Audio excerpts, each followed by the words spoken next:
तो दान किसे कहते हैं? कौन बताएगा दान? दान की परिभाषा बोलो। कोई भी वस्तु हम अपनी इच्छा से हमेशा के लिए किसी को देते हैं ना, यानी कि बिना किसी मूल्य को लिए हुए स्वेच्छा से जब किसी वस्तु को हम किसी दूसरे की सहायता के लिए उसे प्रदान कर देते हैं सदैव के लिए, तो वह क्या कहलाती है? दान। तो आज हम लोग दान नामक शीर्षक का अध्ययन करेंगे, जिसके रचनाकार सूर्यकांत त्रिपाठी निराला जी। निराला जी किस युग के कवि हैं? छायावाद के 3 अन्य कवियों का नाम बताओ। ठीक, थोड़ा वॉल्यूम ऊपर रहे क्योंकि सबको सुनाई पड़े, ठीक है। तो आगे देखते हैं कि सूर्यकांत त्रिपाठी निराला जी क्या लिखते हैं इसमें। निकला पहला अरविंद आज, अरविंद कमल, देखता अनित्य रहस्य साज, सौरभ वसना समीर बहती, कानों में प्राणों की कहती, गोमती क्षीण कटी नटी नवल, नृत्य पर मधुर आवेश चपल। तो ये कहते हैं निराला जी कि निकला पहला अरविंद आज। जब सूर्योदय हुआ तो सूर्य को उदित देखकर आसमान में मुझे ऐसा प्रतीत हुआ कि जैसे आज के दिन का पहला कमल खिल गया हो। ऐसा सूर्यकांत त्रिपाठी निराला जी कहते हैं। अरविंद किसका पर्याय है? कमल की 2-3 पर्यायवाची और बताओ। कमल की 2-3 पर्यायवाची और कौन बता सकता है? चलो बताओ अनीता। कमल का क्या बताइए? नीरज जलज। और कोई? अंजनी तो कोई बता रहे थे। हाँ तो वो आता कहाँ है? बताओगे? बताओ सावित्री। वारिज अम्बुज। मैंने बताया था सूत्र तुम लोगों को कि पानी का जो जितनी पर्यायवाचियाँ होती हैं पानी की, उसमें अगर हम ज लगा देते हैं, किस शब्द को लगा देते हैं? ज को, तो वो बन जाता है कमल का। और द लगा देते हैं तो क्या बन जाता है? बादल का। और भी शब्द उसमें जोड़ देते हैं तो किसका बन जाता है? समुद्र का या सागर का। नीर होता है, नीर का अर्थ क्या होता है? पानी। ये नीर है, नीर है ये, तो इसको हमने ज लगाया, क्या बन गया? नीरज किसका पर्यायवाची है? अब इसको हमने मिटा दिया, द लगा दिया, ये किसका बन गया? क्या लिखा गया? नीरद। द नीरज यानी बादल, क्या हो गया? और यहाँ पर धी लगा दिए तो समुद्र हो गया। यानी कि अगर ज लगाते पानी के पर्यायवाची में अगर ज लगाते हैं तो कमल का बनता है, द लगाते हैं तो बादल का बनता है, और धी लगाते हैं तो समुद्र का बनता है। ये आसान से एक ट्रिक है, इसे हमेशा याद रखना है। तो आगे देखते हैं व्याख्या को। निकला पहला अरविंद आज, यानी कि जो प्रातः काल का जो समय है, जैसे प्रातः काल उषा काल होती है और निराला आसमान की ओर देखते हैं तो लालिमा युक्त सूर्य उदित हो रहा है। उसको देख करके वो कहते हैं कि ऐसा प्रतीत होता है जैसे आज के दिन का प्रथम कमल पुष्पित हो गया है, खिल गया है। देखता अनित्य रहस्य साज, वह निरंतर अनवरत बिना पलक झपकाए हुए उसकी अनुपम सुंदरता को निहार रहे हैं। देख कौन देख रहा है? निराला जी। किसकी सुंदरता को? कमल की। और कमल की तुलना उन्होंने किससे की? सूर्य से। यानी सूर्य की तुलना किससे की? कमल से। ठीक है ना? तो कौन सा अलंकार बनेगा? रूपक। कौन सा? जहाँ उपमेय में उपमान का भेद रहित आरोप होगा, कौन सा अलंकार होता है? रूपक न होता है। बगैर डरे हुए बेझिझक बताओगे, गलत होगा तो उसको बताने के लिए मैं, ठीक है। लेकिन मन में कोई संशय, कोई भ्रम नहीं होना चाहिए। स्पष्ट, गर्दन हिलाने से काम नहीं चलेगा, बोल के बताना। वैसे भी ये आवाज़ को दबा रहा है, ठीक है, बहुत ज़्यादा बोलना पड़ रहा है। हमको भी पता चल रहा है, खुलता भी है कि नहीं खुलता को पता भी है। चलो कोई बात नहीं, आगे देखते हैं। सौरभ वसना समीर बहती, कानों में प्राणों की कहती। सौरभ वसना, सौरभ क्या है? सौरभ का अर्थ क्या है? सुगंध, महक, खुशबू, ठीक है। वसना वस्त्र, वस्त्र का एक पर्याय और बता दो कोई। कपड़ा, और एक और बताओ, कल बताए थे। वसन, और अंबर भी तो होता है।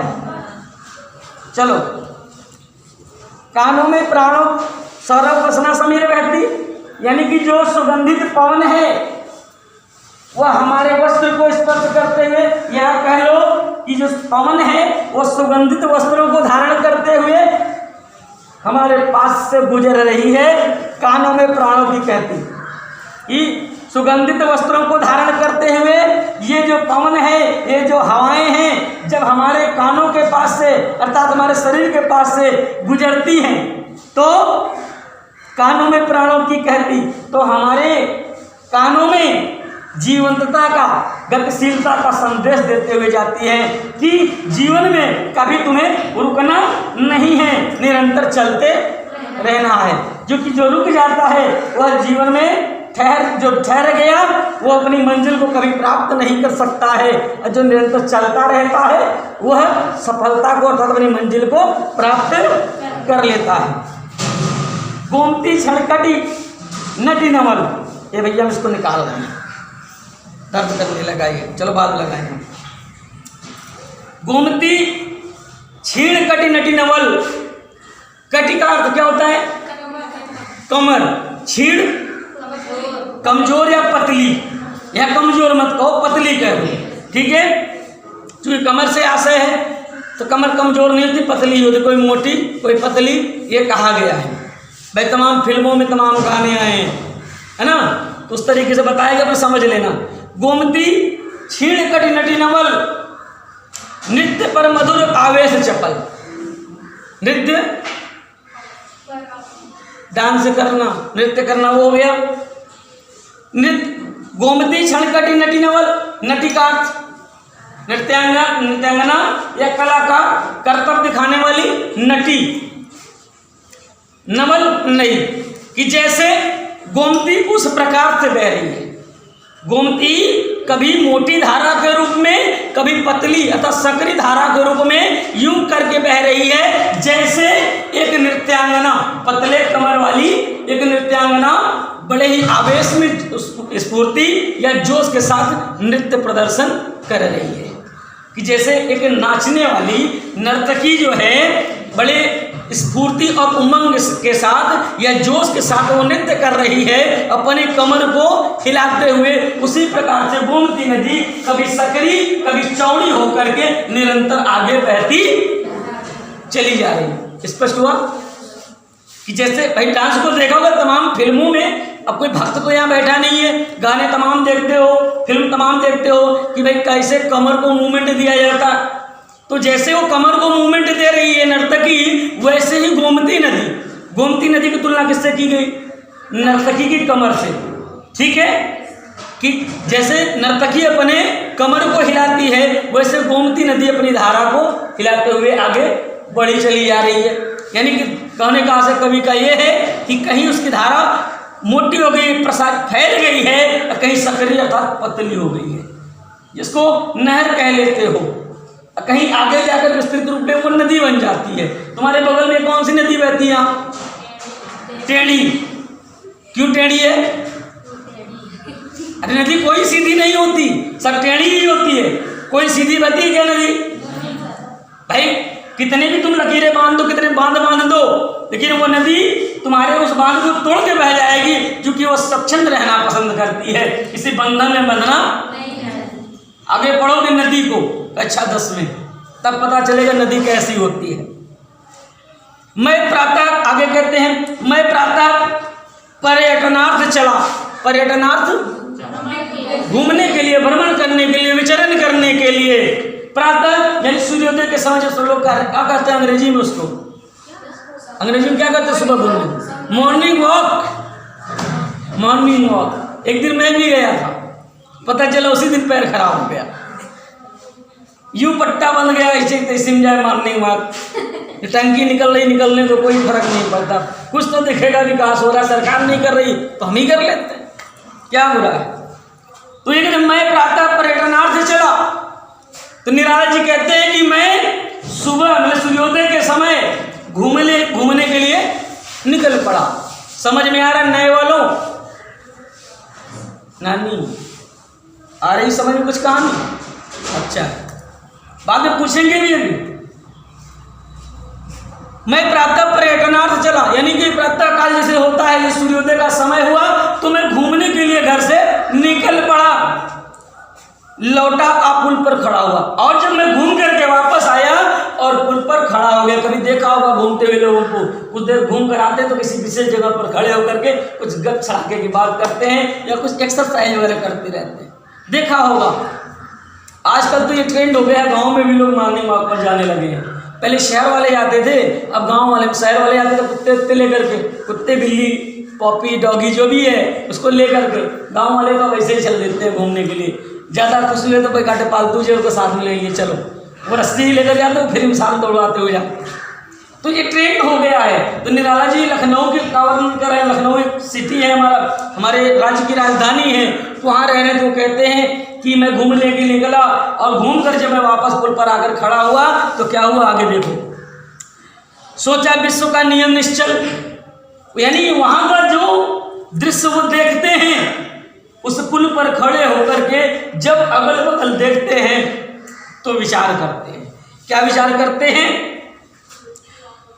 सोचा विश्व का नियम निश्चल कि ये संसार है इसको प्रकृति ने रचा है, प्रकृति ने बनाया है, इसका जो नियम है वो अटल है, अर्थात कभी टूटने वाला नहीं है। निश्चल है यानी किसी के साथ यह भेदभाव नहीं करती, इसका जो नियम है वह इतना दृढ़ है और निश्चल है, अर्थात पक्षपात रहित है, किसी के साथ यह पक्षपात नहीं करती, किसी के साथ यह धोखा नहीं करती है। कहाँ देख रहे हो तुम? किधर देख रहे हो? सामने देखोगे हमारी तरफ, अगर नजर इधर उधर गई तो हमारी नजर तुम पर गई और नजर इनायत होगी तो पता नहीं क्या होगा, बैठ जाओ। तो वो कहते हैं कि प्रकृति सभी के लिए समान व्यवहार करती है, किसी के साथ पक्षपात नहीं करती है। जो जैसा उसको वैसा फल, यानी जो जैसा कर्म करता है, जो जैसा कर्म करता है, चाहे मंगलवार को काटे ना काटे, लेकिन जो जैसा कर्म करता है उसको वैसा फल मिलता है। कौन देता है? प्रकृति। भाई मैंने कुछ कहा था, इन्होंने नहीं किया, अवहेलना की, अवहेलना का फल इनको मिल गया। ये क्या है? प्रकृति का नियम है कि भाई जो कहा गया नहीं करोगे तो उसका परिणाम मिलेगा, जो करोगे तो अच्छा मिलेगा, नहीं करोगे तो खराब मिलेगा। अब जैसे जो हम पढ़ा रहे हैं तुमसे पूछेंगे, नहीं बताओगे तो कूटे जाओगे, क्या किया जाओगे पता नहीं, मुझे भी नहीं पता है। उस मूड की बात है कि दिमाग कहाँ तक काम करता है पता नहीं। चलो आगे देखते हैं। देती यह प्रकृति स्वयं सत्या, जो जैसा उसको वैसा फल देती यह प्रकृति स्वयं सत्या। जो जैसा कर्म करता है इस संसार में उसको यह प्रकृति वैसा फल देती है सदैव। इसलिए मनुष्य को यह चाहिए कि वह निश्चिंत होकर के अपने कर्म में तल्लीन रहे, क्योंकि उसके कर्म ही उसके भाग्य का निर्माण करते हैं। चलिए आज कक्षा यही समाप्त, शेष अगली कक्षा में।